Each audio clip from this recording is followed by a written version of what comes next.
এ তো সারাদিনের ব্যস্ততা শুরু হলো নাস্তার টেবিল থেকে। সকাল হতে কি না হতে এই তো আপনাদের ভাইয়া কতগুলি মাছ নিয়ে চলে আসলো। আর হঠাৎ করে যে হাতে কি হলো জানি না, হাতের ব্যথায়। আসসালামু আলাইকুম, সবাই কেমন আছেন? আশা করি সবাই অনেক বেশি ভালো আছেন। তো সকালবেলা চলে আসলাম নতুন একটা ব্লগে, যেহেতু আজকে শুক্রবারের দিন। তো ঘুম থেকে উঠতে উঠতে অনেক দেরি হয়ে গেছে, নাস্তা বানাতেও দেরি হয়ে গেছে। তো আপনাদের ভাইয়া খেয়ে বাজারে গেছে, ছেলে ওইদিকে আছে।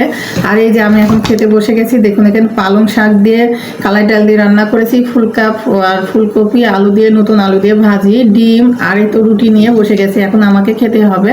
আর যেহেতু সারাদিন শুক্রবারের দিনে তো সংসারে কাজ করতে করতে সময় পাবো না, এখন খেয়ে নিই। আর আজকে সারাদিনের ব্লগের সঙ্গে থাকুন আর দেখতে থাকুন, আশা করি আপনাদের অনেক বেশি ভালো লাগবে। আর ভালো লাগলে অবশ্যই আমার ইউটিউব চ্যানেলটি সাবস্ক্রাইব করবেন আর ফেসবুক পেজটি সবাই ফলো করে পাশে থাকবেন। তো যাই হোক, এখন খাওয়া দাওয়া করবো আর আপনাদের সঙ্গে শেয়ার করলাম। তো সারাদিনের সঙ্গে থাকুন আর দেখতে থাকুন, কেমন লাগছে অবশ্যই কমেন্টে জানাবেন। তো দেখুন এই যে এদিকে নাস্তা পানি করে উঠলাম আর এদিকে আপনাদের ভাইয়া টাটকা মাছ কিন্তু নড়তেছে। এই যে তেলাপিয়া মাছ, এগুলি ভাজা খাওয়ার জন্য নিয়ে আসছে। আর এগুলি কি মাছ বলে, বাটা মাছ বলে না কি মাছ বলে জানি না, মাছের নাম যাই হোক, এগুলি নিয়ে আসলো আপনাদের ভাইয়া। আর এই যে এদিকে গরুর মাংস, এগুলি এখন রান্না করতে হবে, যেহেতু শুক্রবারের দিনে একটু রান্নাবাড়ি কিন্তু থাকে। তো যাই হোক, এখন এগুলি কাটাকাটি করা, রান্নাবাড়ি করা, সারাদিনের অনেক ব্যস্ত ঝামেলা অনেক কিছু। তো এদিকে হাতের ব্যথায় তো আমি বাঁচতেছি না। আমার এই হাতটা কি যে হলো, ডান হাতটায়, তাও আবার ডান হাতটার একটু জীবনই এমন, তাই না? সংসার জীবনে কতই ঝামেলা থাকে। তো যাই হোক, এখন কাজগুলি করি আর আপনাদের সঙ্গে সারাদিনের গল্পগুলি শেয়ার করব। তো বন্ধুরা, দুপুরবেলা তো দেখলেন অনেকগুলি কাজ করলাম। মাছ নিয়ে আসছে 2 রকম, সেগুলি কাটাকাটি করলাম, রান্নাবাড়ি করলাম। তারপরে গোসলগাঁও অনেক কাজকর্ম সেরে সুরে এসে খাওয়া দাওয়া করে আর শরীরটা ভালো লাগতেছিল না। তো এসে শুয়ে পড়েছিলাম, অনেকক্ষণ শুয়েছিলাম। থাকার পরে এই তো মেয়ের সঙ্গে ভিডিও কলে কথা বললাম। কথা বলার পরে এখন ভাবলাম যে একটু উঠে বসি, যেহেতু মাগরিবের টাইম হয়ে এসেছে।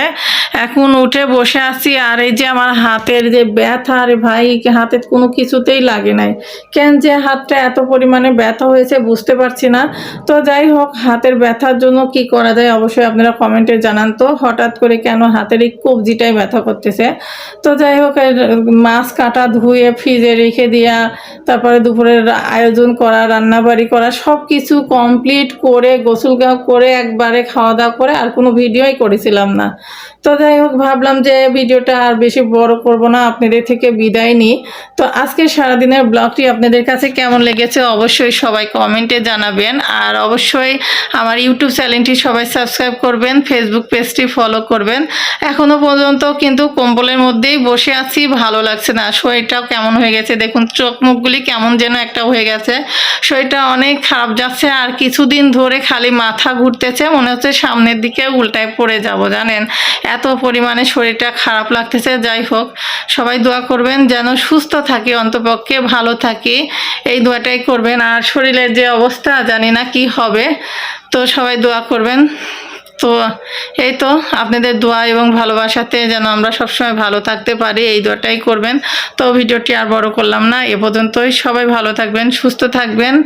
আর কেমন ধরনের ভিডিও আরও দেখতে চান সেটা অবশ্যই কমেন্টে জানাবেন, তাহলে আপনাদের সঙ্গে আরও সুন্দর সুন্দর ব্লগ ভিডিও নিয়ে আসতে উৎসাহ পাবো। তো যাই হোক, আজকের মতো বিদায় নিচ্ছি। আল্লাহ হাফেজ, আসসালামু আলাইকুম।